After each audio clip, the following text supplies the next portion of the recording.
यहाँ पे हमने एक क्वेश्चन लिया हुआ है और इस क्वेश्चन में आयतन निकालना है हमको। और कहाँ तक निकालना है? 310 तक। यहाँ पे जो समोच्च रेखाओं का जो मान दिया हुआ है वो 290 से लेकर 320 तक दिया हुआ है, लेकिन जो हमको वैल्यू कैलकुलेट करना है वो 310 तक ही हमको कैलकुलेट करना है, इससे ऊपर का नहीं कैलकुलेट करना है। तो 310 तक अगर जलाशय भरा हुआ है तो उस जलाशय का आयतन हम निकालेंगे कि आखिर उसमें कितना जल है। तो इसको कैलकुलेट करने के लिए जो सबसे फर्स्ट वाला मेथड जो था उसका यूज करेंगे, जो था ट्रेपेजॉइडल फार्मूला का। ट्रेपेजॉइडल फार्मूला तो यहाँ पे लिखेंगे हम मेथड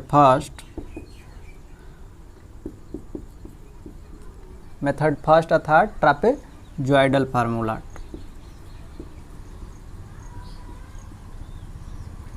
तो ट्रेपेजॉइडल फार्मूला क्या कहता है कि अगर वॉल्यूम हमको निकालना है तो जो समोच्च रेखांतर है उसका हम मल्टीप्लाई करेंगे किस में?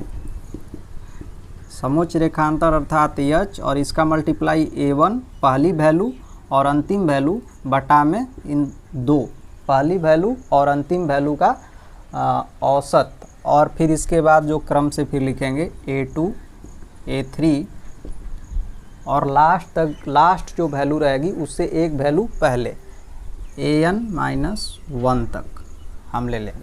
तो ये हमारा फार्मूला रहता है, जिसमें अब हमको यहाँ पे देखना होगा कि यच का मान क्या होगा। यच अर्थात समोच्च रेखांतर का मान क्या है। तो यहाँ पे देखेंगे कि जो कंटूर लाइन है 290 और जो उससे ऊपर वाली कंटूर लाइन है 295, इन दोनों में अंतर कितना है, इसकी सहायता से हम क्या निकाल लेंगे? समोच्च रेखांतर। तो यहाँ पे समोच्च रेखांतर बराबर अर्थात यच का जो मान रहेगा वो 295 माइनस 290, तो हमको 5 मीटर मिल गया है। चूँकि ये मीटर में वैल्यू है इसलिए हमको 5 मीटर मिल गया। तो यहाँ पे जो यच का मान है वो 5 रख देंगे। अब हमको जो A1 पहली वैल्यू हमारी जो कितनी है 290 कंटूर वाली जो वैल्यू रहेगी वो हमारी पहली वैल्यू रहेगी, यानी कि 50-60 करके लिखा हुआ। तो 50-60 प्लस A1 लास्ट वैल्यू हमको चूँकि 310 तक ही निकालना है, यहाँ पे पूछ रहा है कि 310 तक ही निकालना है। तो 310 तक 45-400 हो गया। तो 45-400 और इन दोनों का औसत निकाल लेंगे। फिर उसके बाद A2 वैल्यू कितनी हो गई, तो यहाँ पे हम इसको लिख देंगे AN, ये वाली वैल्यू A1, अब ये जो हो गई A2 A3 और ये वाली जो वैल्यू हो गई AN-1 तो A2 हमारे पास कितना है? A2 हमारे पास 11, 10, 80। A3 हमारे पास हो गया 22,150 और उसके बाद जो लास्ट वैल्यू है लास्ट वाले से एक पहले वाली वैल्यू, तो वो हमारे पास जो ये वाली वैल्यू है वो हो जाएगी 32,860।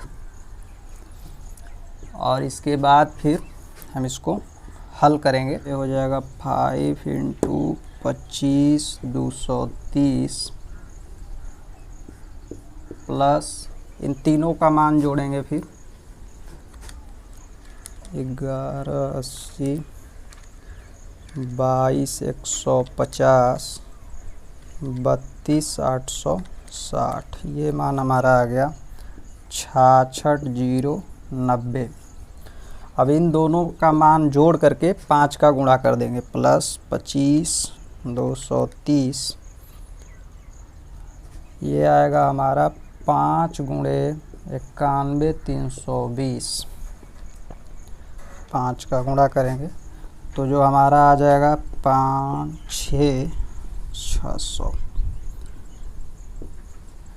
चूँकि वॉल्यूम है तो क्यूबिक मीटर में आएगा, तो हमारा जो टोटल वॉल्यूम है वो इतना आ गया 456,600 का फार्मूला होता है वॉल्यूम बराबर H/3 पोस्ट में A1 प्लस 4 गुणा सम स्थानों पे जो रहेगा उसको लेंगे हम। तो A2 आ गया, A4 आ गया यहाँ पे, और इसी तरीके से क्रमशः में फिर 2 गुना लेते हैं जो विषम स्थानों पर आता है। 2 गुना लेंगे A3 A5 और इसके बाद फिर जो लास्ट वाली जो वैल्यू रहेगी उसको हम लास्ट में देखेंगे।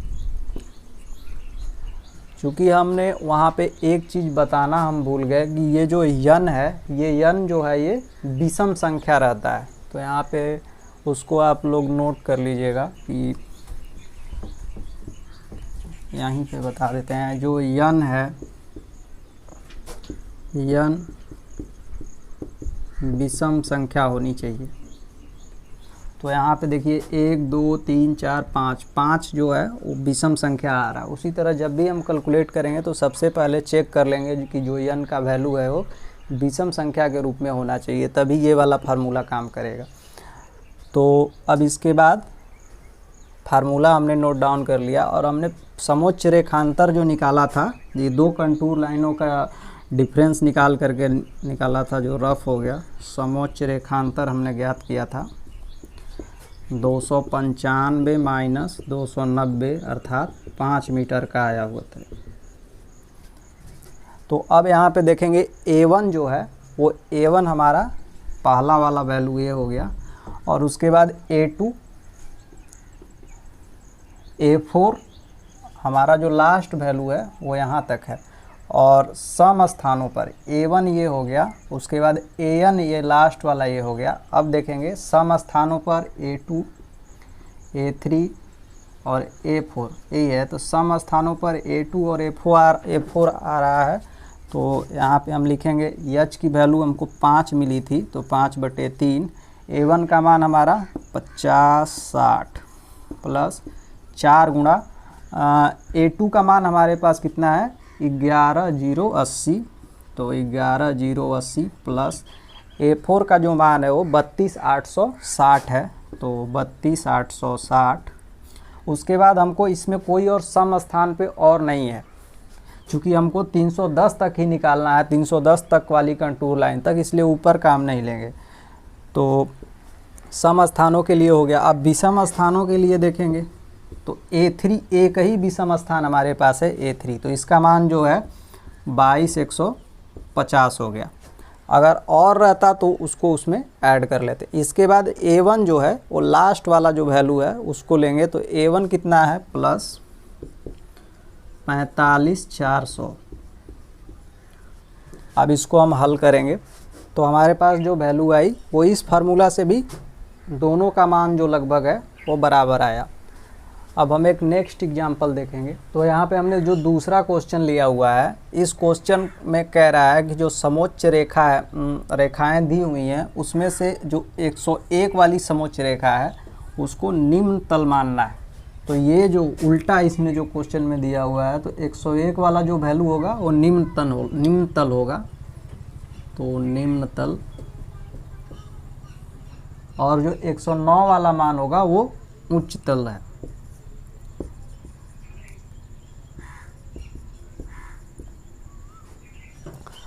तो सबसे फर्स्ट वाला मेथड अप्लाई करेंगे, trapezoidal formula. Method first,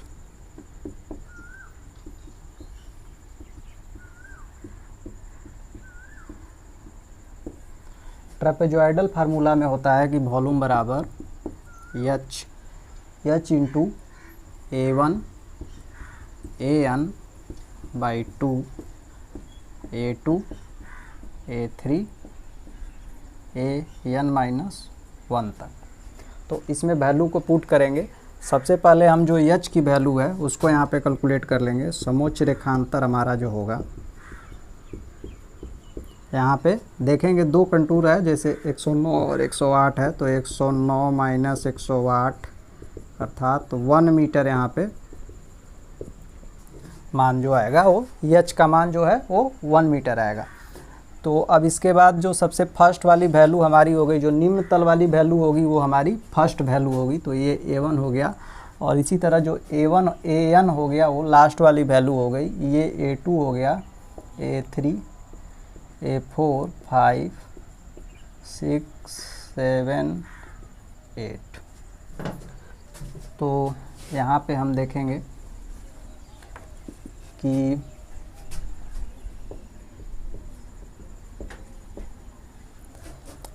H का मान 1 हो गया, फर्स्ट वैल्यू हो गई हमारी 1000, लास्ट वैल्यू हो गई 25, 12 पर 3 शून्य बटा में 2। अब इसके बाद जो बाकी वैल्यू है उनको लेंगे। A2 का मान हो गया हमारा 12, 800 प्लस 95, 200 प्लस 147, 600 प्लस 872, 500 प्लस 1350 पे 3 जीरो प्लस 1985 पे 3 जीरो प्लस 2286 पे 3 जीरो प्लस 25 12 पे 3 जीरो। इसके बाद नहीं, यहाँ पे लास्ट में गलत हो गया, 2286 यही हो गया, यहीं तक बस होगा। ये जो है हमारा AN माइनस लास्ट से एक वैल्यू जो पहले वाली वैल्यू है वो हमारी इतनी होगी। इसके बाद हम इसको क्लोज कर देंगे। अब कैलकुलेट करेंगे, चूँकि ये काफ़ी लंबा कैलकुलेशन है इसलिए हम इसको थोड़ा सा कैलकुलेट करके और उसके बाद डायरेक्ट वैल्यू लिख दे रहे हैं। इसको कैलकुलेट करने के बाद जो हमारा टोटल वॉल्यूम आया वो आया 80,05,600। दूसरा मेथड जो है ट्रिग्मोइडल फार्मूला।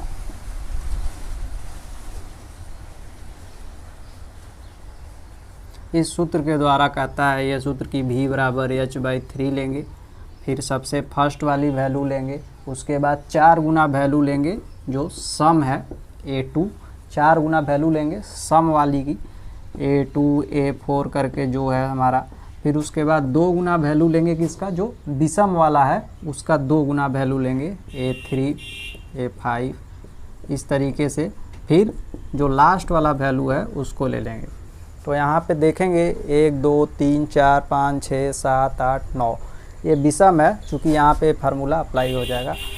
तो अब हमारे पास जो समोच्च रेखांतर की वैल्यू आई थी वो 1 आई थी, इसको घटाने के बाद। तो यहाँ पे H बराबर 1, तो यहाँ पे हमारा जो मान H का हो जाएगा 1/3। जो फर्स्ट वाली वैल्यू है वो हमारी हो जाएगी यहाँ पे 1000, और जो 4 गुना वैल्यू लेंगे वो सम स्थानों पर जो है उसको।